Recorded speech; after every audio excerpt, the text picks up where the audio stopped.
오랜만에 뵙는 것 같습니다. 제가 지난주 강단을 지키지를 못했는데 우리 성도님들이 기도해 주셔서 지난주에 울산 소망교회 예배 잘 인도하고 왔습니다. 감사한 건 감사한 거고 검사를 해야겠죠? 네, 감사일기 잘 쓰고 계십니까? 네, 어떠세요? 잘 쓰고 계세요?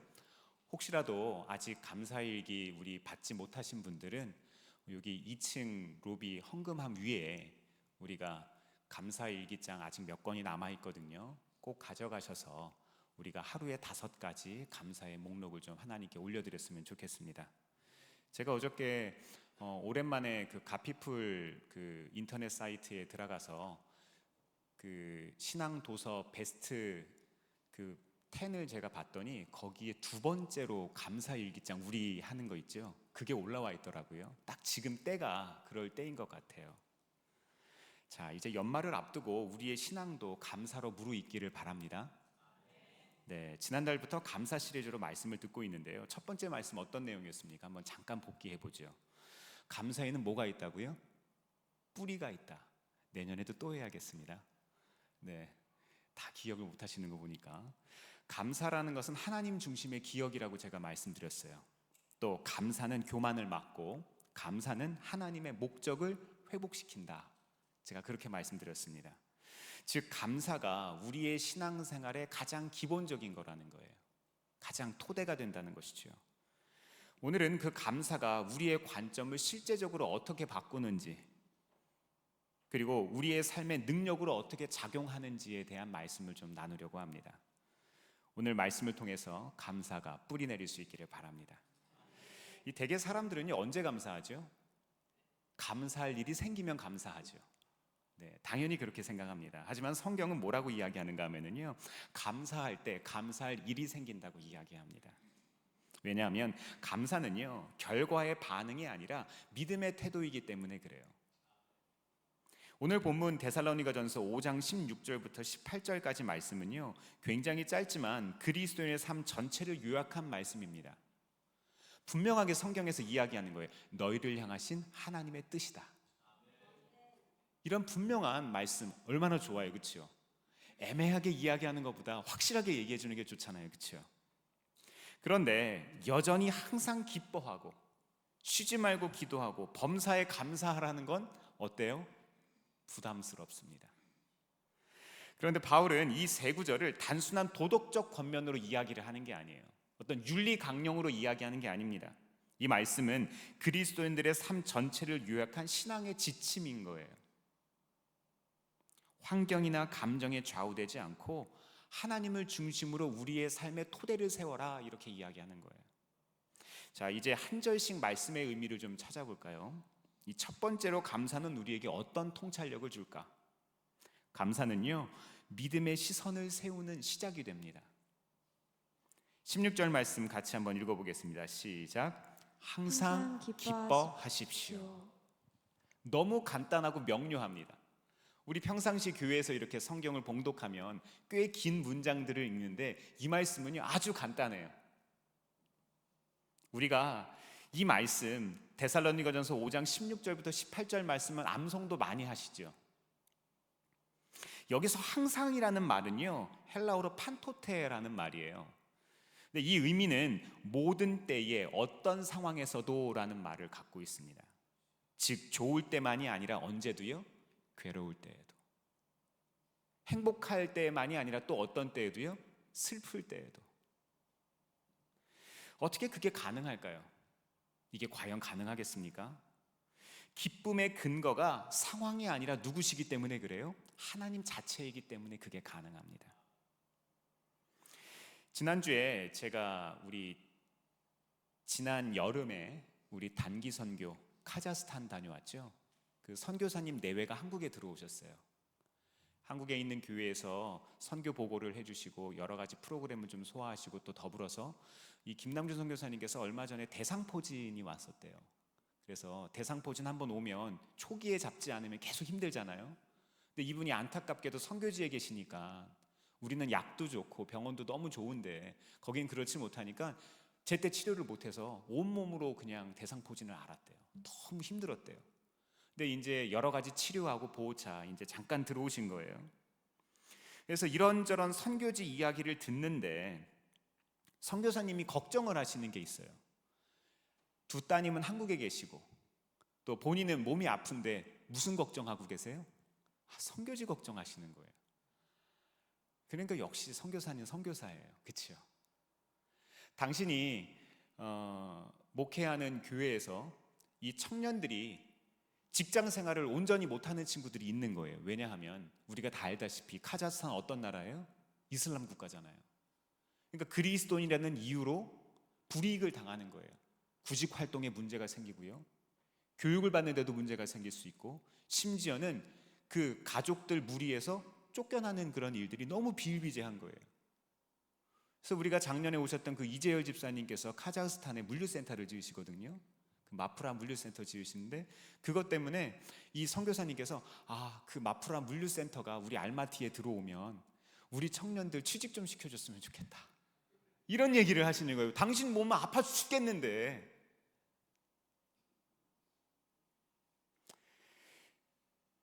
선교사님 하시는 말씀이 카자흐스탄 내에서 이슬람 문화에서 기독교인들을 바라보는 시선은요, 꼭 우리가 신천지 바라보는 시선과 비슷하다고 이야기합니다. 그러니까 말이 안 되는 거죠. 같은 이유로 오늘 우리가 읽고 있는 이 데살로니가 교회 성도들도 믿음을 지킨다는 이유로 가족들에게 떨어져 나갈 수밖에 없는 상황들이 있었어요. 친구들과 관계가 되지 않습니다. 직장 생활, 사업도 되지 않아요. 사회적으로 따돌림 당하는 어려운 상황이 있었어요. 그런데 바울은 뭐라고 이야기하는 거예요? 항상 기뻐하세요. 모든 상황에서 기뻐하세요. 그렇게 하셔야만 합니다. 이렇게 이야기하는 거예요. 이거는요, 그 사람들의 고통을 몰라서 이야기하는 게 아니에요.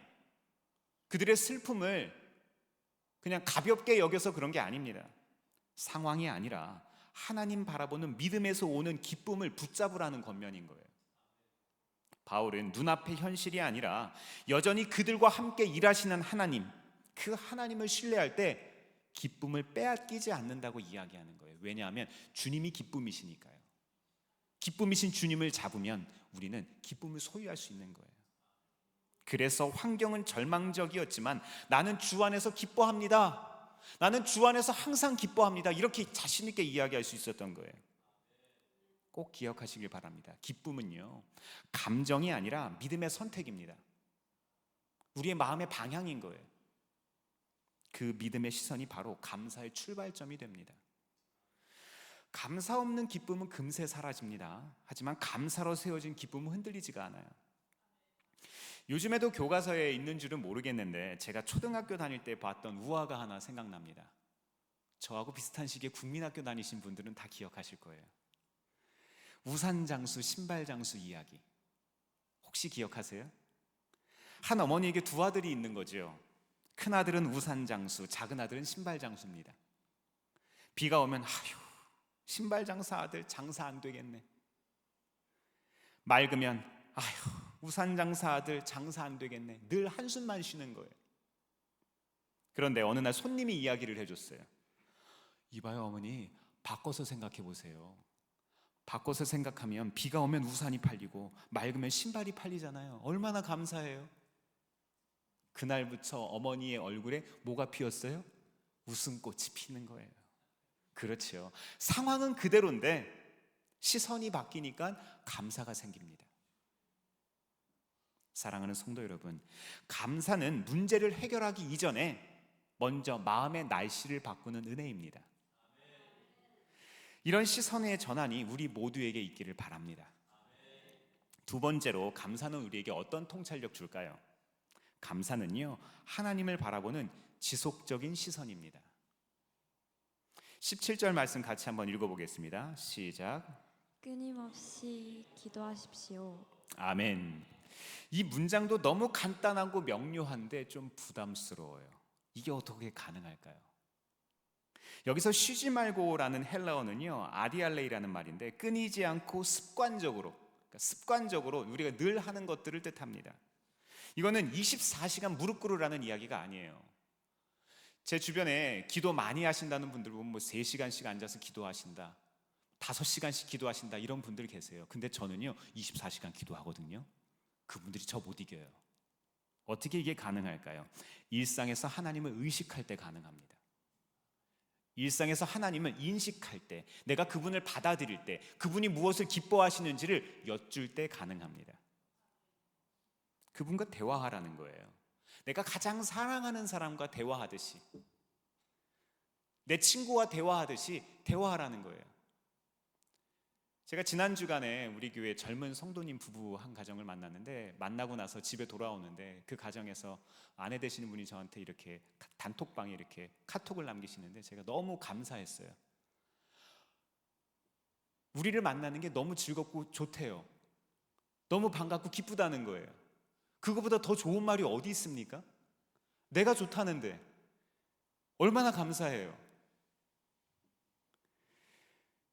우리 하나님은요, 우리의 이야기를 항상 듣고 싶어 하세요. 우리와 함께 교제하기를 원하시고 우리의 마음을 주고받기를 원하십니다. 그분과 대화할 수 있기를 바랍니다. 기도가 삶의 태도가 되라는 이야기예요. 감사는 기도의 연장이 되어야 합니다. 기도가 하늘을 향한 손이라면 감사는 하늘을 향한 눈이 됩니다. 기도는 하나님께 구하는 행위고 감사는 하나님께서 이미 내게 주신 것을 깨닫는 인식의 차원인 거예요. 예배란 뭐예요? 하나님께 무언가를 기대하는 마음으로 오긴 하지만 이미 내게 주신 것에 대한 나의 응답인 거예요. 하나님께 감사와 찬양과 영광을 올려드리는 행동인 거죠. 그래서 기도와 감사는 늘 함께 갑니다. 짝이에요. 빌립보서 4장 6절 말씀 우리에게 잠깐 읽어볼까요? 시작. 아무것도 염려하지 말고 모든 일을 오직 기도와 간구로 하고 여러분이 바라는 것을 감사하는 마음으로 하나님께 아뢰십시오. 아멘. 잠시 놔둬주세요. 기도와 간구로 하고 바라는 것을 감사하는 마음으로 하나님께 아뢰라. 그렇죠? 짝이라는 거예요. 이건 항상 같이 갑니다. 그런데 감사가 사라진 기도는 요청만 남습니다. 우리가 정말 사랑하는 자녀들에게 무언가 선물을 해줬다고 한번 생각을 해보시죠. 그런데 그 선물을 해줬는데 선물 주는 엄마나 아빠를 사랑하지 않고 선물만 좋아한다. 해주고 싶어요? 안 해주고 싶어요? 다시는 안 해주고 싶죠. 그래서 기도가 없는 감사는요, 감상으로 끝나는 거예요. 그냥 아름다운 이야기로 끝나는 거예요. 그래서 바울은 이 두 가지를 결합시켜서 삶 전체를 하나님 중심으로 다시 정렬해라 이렇게 이야기하고 있습니다. 구체적으로 어떻게 하나님 바라볼 수 있을까요? 제가 지난주 늦은 휴가를 보냈잖아요. 여름 목회가 바빠서 부득이하게 지난주 제가 다녀온 건데 휴가 같지 않은 휴가를 한 주 보낸 거예요. 이야, 너무 감사하게도 우리 성도님들께서는 저랑 약속해서 아무도 저를 찾지 않으셨는데 주변에서 저를 너무 많이 찾는 거예요. 왜 이렇게 많이 찾아요? 오랜만에 캠핑 가려고 야심차게 준비했는데 월요일 아침에 가까운 목사님 빙부상이 났다고 연락이 왔습니다. 경기도 포천까지 불이 나게 다녀와서 요즘 해가 짧잖아요. 이 저녁에 해 지기 전까지 텐트를 치지 않으면 이게 곤란하거든요. 간신히 텐트를 치고 몸을 누워서 이제 좀 쉬었습니다.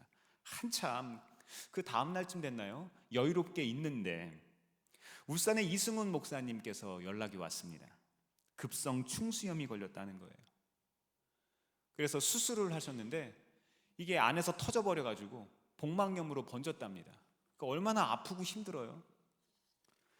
단순한 매장 수술이 아니라 이게 한참을 이분이 참고 참다가 그렇게 된 거니까 어떻게 합니까? 목사를 빌려달라는데 또 가야죠.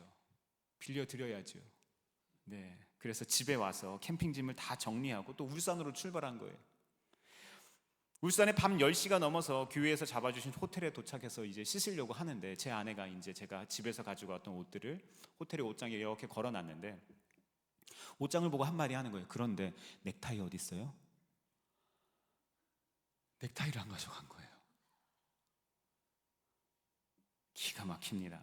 정신이 없으니까 평상시에 안 하던 실수를 합니다. 제 아내는 요즘에 사람 이름을 깜빡깜빡한대요. 네, 저도 가끔 그런 행동을 하기 시작해요. 야, 당황해서 어떻게 했을까요? 하나님 바라봤을까요? 아니요, GPT를 바라봤습니다. 챗 GPT에게 물어봤어요. 그랬더니 넥타이 없이 그냥 하래요. 요즘엔 그런 것도 트렌드래요. 이런 멍청이가 어디 있습니까? 그래서 또 물어봤죠. 그거 말고 다른 방법을 찾아, 이렇게 얘기를 했더니 얘가 또 알려줍니다. 그랬더니 가까운 편의점이나 다이소를 이용하면 넥타이를 살 수 있대요. 생각해보니까 그런 거예요. 당황했을 땐 생각이 안 나다가 다음날 아침에 다행히 다이소를 찾았어요. 그래서 넥타이를 봤는데 넥타이가 검정색밖에 없습니다. 장례식 검정 넥타이를 메고 설교를 했습니다. 저는 이번 사건 통해서 깨달은 게 있어요. GPT만 바라봐도 답을 줘요. 그치요? 썩 그럴듯한 답을 줍니다. 그런데 근본적인 인생의 문제는 GPT도 답을 줄 수가 없다는 거예요. 그래서 예수님이 나는 길이요 진리요 생명이라고 이야기하셨습니다. 사랑하는 성도 여러분, 예수님이 여전히 해답입니다. 그분이 해답이세요.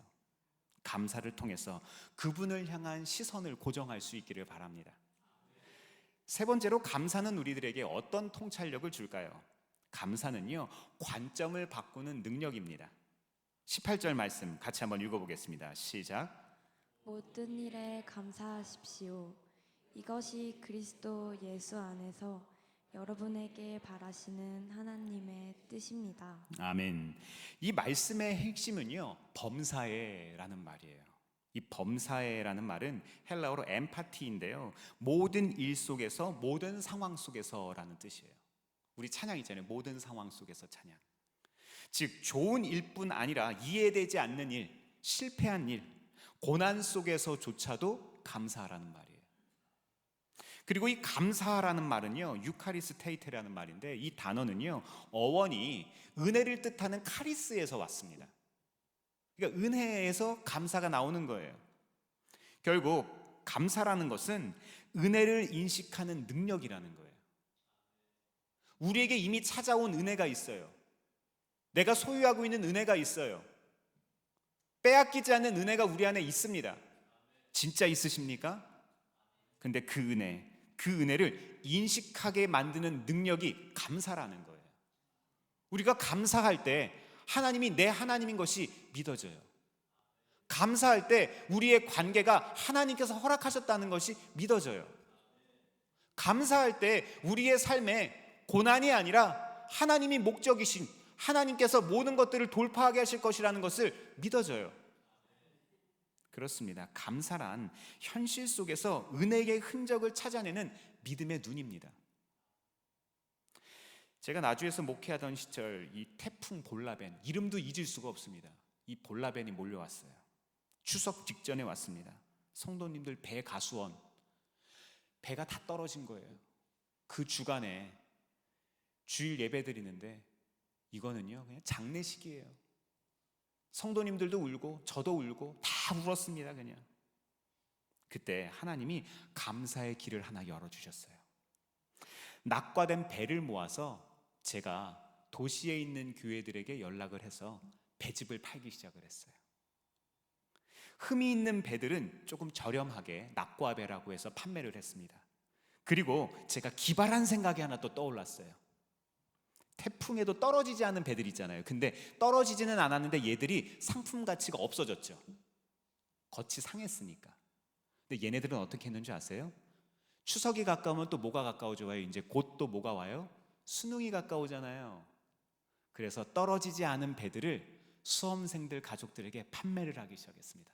떨어지지 않는 배, 볼라벤에도. 이야, 기가 막히죠. GPT보다 제가 좀 나은 것 같습니다. 명석교회에서도 그때 배를 좀 사주셨는데 참 감사했어요. 그 일을 계기로 성도님들이 저에 대해서 마음을 더 여시기 시작했습니다. 감사하시기 시작하는 거예요. 교회가 하나가 되기 시작을 하는 거예요. 물론 우리는 고난이었고 어려움이었지만 그 일을 통해서 우리는 하나가 될 수 있었습니다. 절망 속에서 감사가, 슬픔 속에서 연합이 피어난 거예요. 감사는 문제를 없애지 않습니다. 하지만 그 문제를 통해 하나님이 일하시는 것을 우리는 볼 수 있어요. 사랑하는 성도 여러분, 감사는 환경을 바꾸지 않습니다. 하지만 환경을 해석하는 눈을 바꿉니다. 오늘 말씀에 세 단어가 있는데 기쁨, 기도, 감사, 이거는요 신앙생활의 세 가지 기둥인 거예요. 그 중에서도 감사는 그 모든 것을 하나님과 연결시키는 고리가 됩니다. 감사는 감정이 아니에요. 감사는 신앙의 결단입니다. 감사는 상황의 결과가 아니라 하나님의 뜻에 대한 순종입니다. 요한복음 말씀에 오병이어 사건 나오죠. 예수님도 떡 5개와 물고기 2마리를 들고서 아무런 기적이 일어나기 전에 뭐 하셨어요? 하나님 앞에 올려 감사기도 하신 후에. 그렇죠? 예수님께서 우리에게 알려주신 거예요. 기적보다 중요한 것은 뭐라고요? 하나님께 감사를 올려드리는 우리의 삶의 태도라는 거예요. 그렇습니다. 감사는요 기적을 만드는 조건이 아니라 기적을 볼 수 있는 눈을 줍니다. 우리 이번 한 주간 이렇게 기도했으면 좋겠어요. 주님, 제 관점을 바꿔주세요. 불평 대신 감사를 주세요. 두려움 대신 신뢰를 선택하게 해주세요. 범사에 감사함으로 하나님의 뜻 이루는 사람 되기를 원합니다. 이렇게 저와 함께 한번 기도하시지 않겠습니까? 감사는 관점을 바꾼다고 제가 말씀드렸습니다. 그리고 그 감사가 우리 마음과 가정과 그리고 교회 안에 하나님의 기쁨과 평안을 세울 줄 믿습니다. 오늘 이 말씀을 마음에 새기면서 이제 구체적으로 우리의 삶에 어떻게 적용할까 제가 좀 정리해 봤어요. 첫 번째로 좀 보면은요 우리가 하루를 감사로 시작하고 마치는 것을 좀 했으면 좋겠어요. 예를 들면 이런 겁니다. 오늘 아침 눈을 뜨게 하심을 감사. 그리고 지금 옆에 교회 입구에 공사하고 있죠. 여기 빌라단지 그 아래쪽에 들어가는 상수관이 터진 것 같아요. 우리 교회는 물론 아닙니다만 제가 그걸 보면서 그래도 감사하고 다행이다라고 생각했어요. 왜냐하면은요 요즘에는 그 싱크홀들이 언제 어디서 터질지 모르거든요. 근데 이 상수도 물이 위로 지금 역류해서 올라오잖아요. 위로 올라오니까 터진 걸로 우리가 알았잖아요. 만약에 그걸 모르고 이게 밑으로 계속 하수관 쪽으로 해서 흘러가면서 물이 모래들을 다 쓸어내고 흙을 다 쓸어냈다면 어떻게 됐겠어요? 커다란 구멍 났겠죠.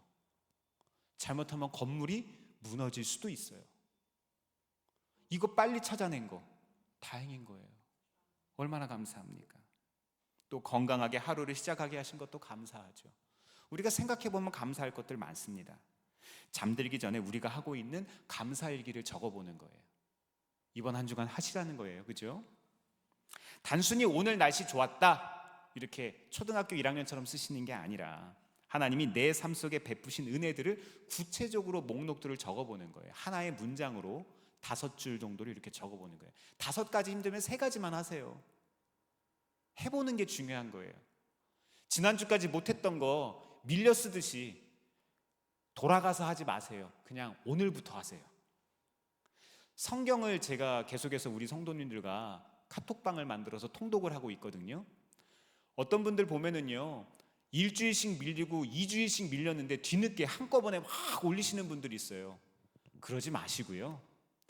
이미 지나간 것은 주님께서도 말씀하셨어요. 이전 것은 지나갔으니 보라 새 것이 되었다.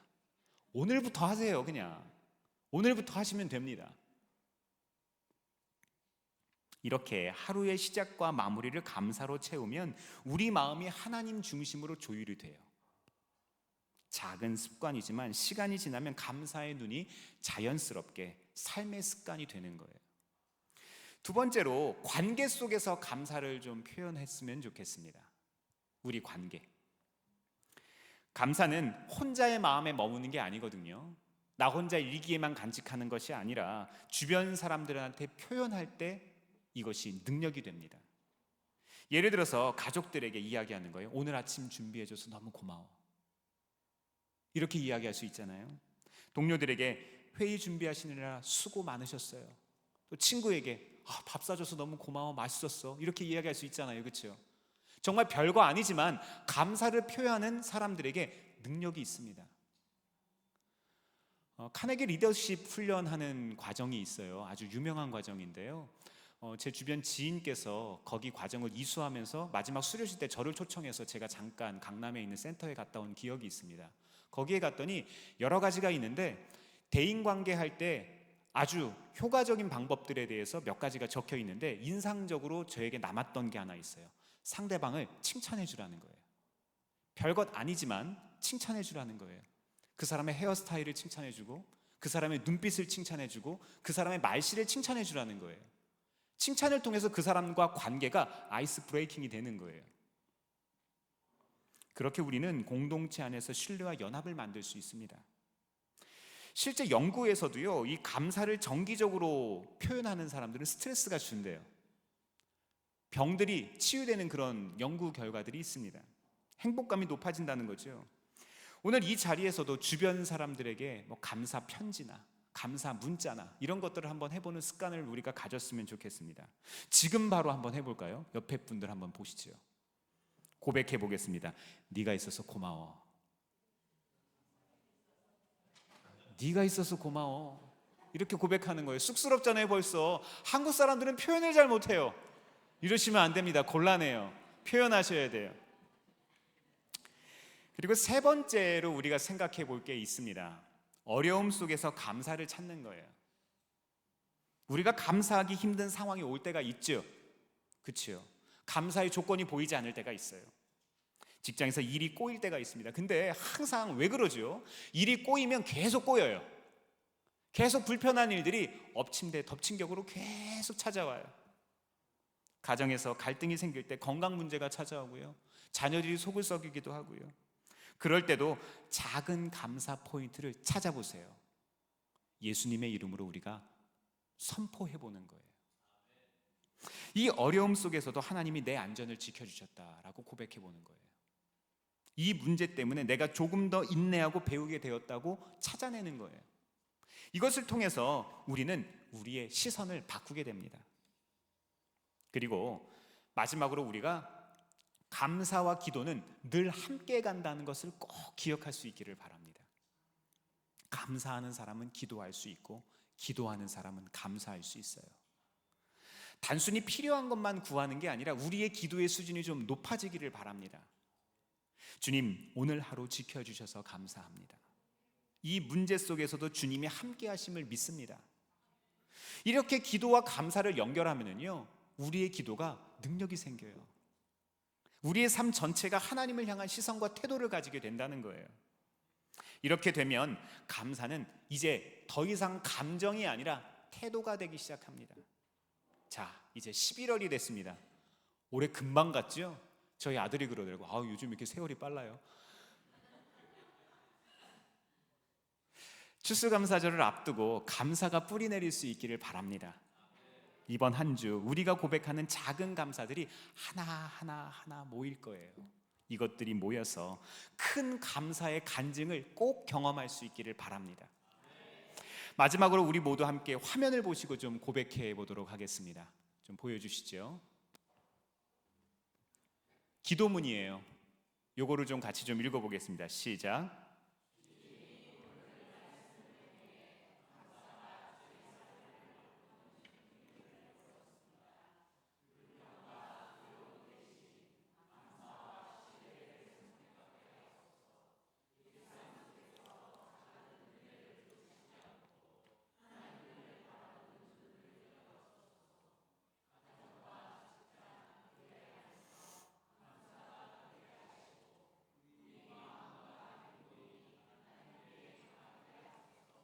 우리 주 예수 그리스도의 이름으로 기도합니다. 아멘. 사랑하는 성도 여러분, 감사는 우리의 관점을 바꿉니다. 감사는 우리의 삶을 바꿔요. 감사는 관계와 공동체를 바꾸는 힘입니다. 이번 한 주 살아가시면서 불평 대신 감사하시고 두려움 대신 믿음과 신뢰를 가지셔서 하나님의 기쁨으로 살아가시기를 주의 이름으로 축원합니다. 기도하겠습니다.